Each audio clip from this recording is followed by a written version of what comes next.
Greetings from the great state of Texas. I'm Anna, and today we're going to make decorative fans.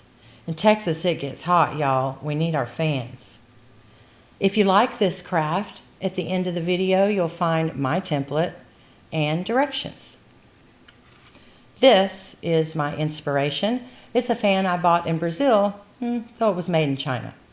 Anyway, I don't have this handle that's built in, so I had to improvise. Some examples. This is an example, same paper, both sides. You can actually fit two of the templates on one piece of 12 by 12 scrapbook paper.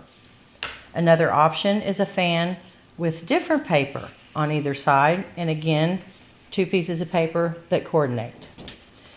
If you want to make more than one fan, it's nice to have scrapbook paper that coordinates, as in sheets that are sold in pads. The templates that I will be using will be this one, which is my take of the girl. And on the back is paper. And I also made a second fan with the same paper on the back, but different paper on the other side. So I will make two just like these, but with different paper. So let's get started. For the decorative fan, you'll need these supplies: 12 by 12 scrapbook cardstock, extra jumbo popsicle sticks, acrylic paint assorted colors, rubber cement, optional clear acrylic, and a fan template. Since I know my colors, I now want to move on to painting. I purchased these extra jumbo popsicle sticks, I believe at Hobby Lobby. It's kind of hard to find the really big ones, but they work best for the fan, so give it a try. Now that I've decided on my paper colors, I can go ahead and make my paint choices. I don't have the color that I would like to have for this combination, so I'm going to create it. First, I'm going to put down some white, and then with my brush, I'm going to mix in some of this paint they're calling brick. Oh, that's starting to look like I want it to. So as soon as I get this mixed together, I will be able to paint one side of my stick, and this should be plenty of paint to do both sides, so I don't have to recreate this, because if you run out of paint, sometimes it can be difficult to recreate the color again. All right, it's a nice color. But I'm a sucker for rose. That's the first side of that one. For the second one, I'm going to use the metallic copper. It looks like I should have given it a good shape before pouring it out, but I can do that with my brush. Looks like this may end up taking 2 coats on each side. It's a possibility that that's because I neglected to shake it up, so let me see if it makes a difference. Ah, it does. Quite a bit difference in the thickness. So let me go over this one more time, making sure to get the sides and the ends. Well, that's a little more saturated, and if you don't mind seeing the grain, and some people like to see the wood grain, if it's a nice stick, you can leave it a little more transparent, which is probably what I will do, or you can decide to go ahead and add another coat. Okay, now that the popsicle sticks are painted, I'm going to move on to tracing. This is my hair. I'm going to trace the hair on this paper. When you trace, you want to make sure that you turn it over on the white side if that's possible. I also try to line it up as close to the edges as I can, leaving extra paper for a later activity. At the very least, I don't want to waste paper. You never know what you can use bits and pieces for. Tracing around the hair. Oop. On this paper, it's the same on both sides. If it were to have a texture, you might want to decide which side you want to be the upside. Trace around this. I just need one of these. On this paper, I need two sides. So I'm going to turn the paper over. I drew one side earlier. Now I'm going to draw the other side, making sure not to include the very top of the scrapbook paper. The only one I have left is this one. As you can see, it has a nice decoration on it. It's not going to fit as well as I would like, but I think I'm going to use it anyway. So I'm going to turn this over and center it right at the bottom to get as much as I can and cut. Okay, now I'm going to cut everything out. These are the large scissors that I like to use for cutting out stuff that's big. I also have a pair of small ones if I do any more close-up or delicate work. Okay, I now have my pieces cut out and I have both sides of my popsicle sticks painted. When both sides are dry, you might want to pick it up and check the sides. This is a great time to go in and fill in anything that got missed along the way, because you still won't need them for a few minutes.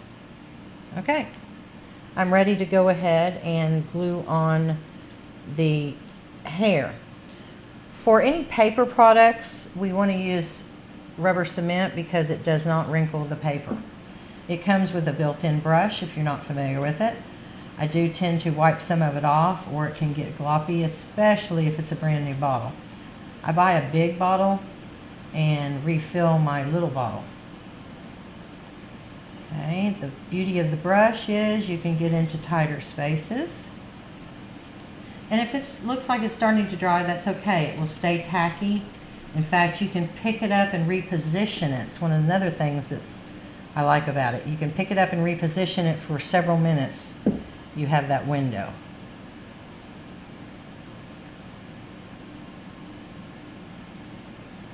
Okay, I'm trying to align it, and that looks pretty good.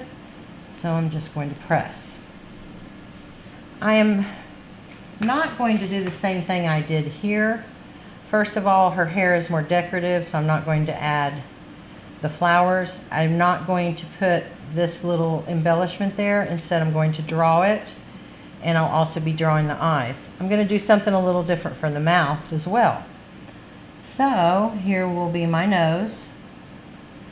You can make it as thick as you want or as dark as you want. Right now, I'm going to keep it like this. I can always darken it later. Now for the mouth, this time I'm going to make an oval shape, and I'm going to fill it in with glitter. I'm going to make my eyes, a line here and here, and then just make the arch.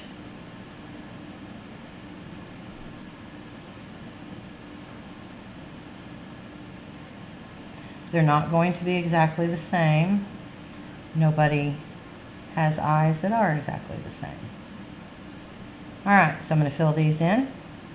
You can use any color you want. I used black on the last one. I may fill this in later with black, but for the time being, I kind of like the pencil.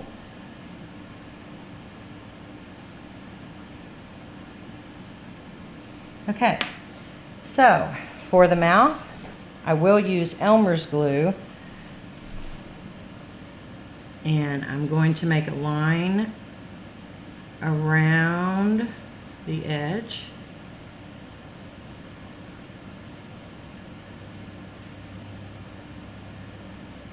And fill in the middle. It will bleed out a little bit, so you don't have to put it right up next to each other. And you can always use the tip of a pencil or something else that has a sharper tip to scoot the glue around right up to the line and into the middle.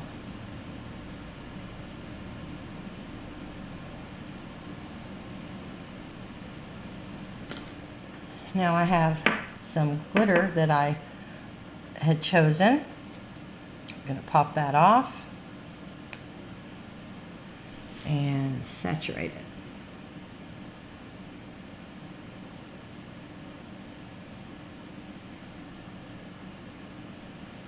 Okay. While the mouth is drying, I'm going to go ahead and assemble this fan. So I have my two sides. I'm going to turn this one over. I'm going to take the copper popsicle stick and the rubber cement, and I'm going to coat the top third of the stick. And I'm going to coat it pretty good. Now you want to make sure that it's centered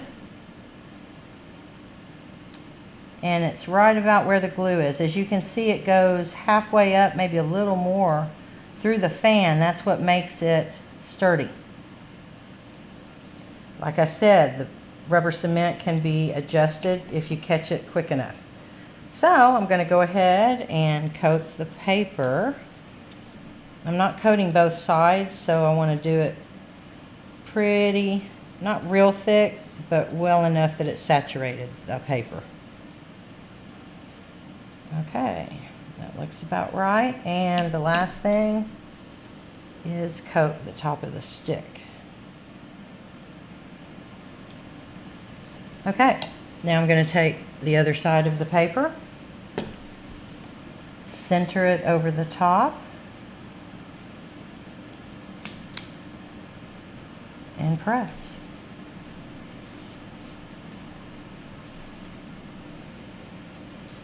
Flip it over, press again. Okay, that's enough time for the glitter to dry, and I'm going to tap the excess off into a piece of paper. That looks nice. And I'm going to use the piece of paper that's folded and put the excess back in my jar so I don't waste any. Okay, I'm going to make the nose a little more prominent, but I don't think I'm going to fill in the eyes anymore, although you could do that with black pen if you wanted to. Now I'm going to take my stick and my other side of paper. Again, I'm going to put rubber cement on the top third of the stick, kind of gloppy, and center it a little more than halfway up on the paper. That looks centered, so I'm going to press on it. Now I'm going to saturate the paper and around the stick. Okay, and don't forget the stick. And kind of want to glop it on.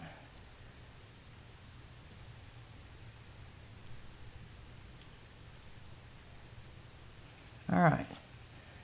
Center it on top of the stick over the opposite paper. That looks pretty good.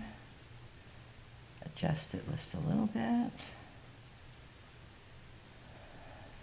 Adjust the stick just a little bit. There we go, and I like that. I'm going to press it down. Now after you have let the fans dry, if you notice that you need to trim up the edges, you can do that. If it's the same color as the backside or very close, you don't need to worry about trimming it up. And once it's trimmed up, they are ready for use. Okay, that does it for the fans. Mine's getting used right now. How about you? See you soon.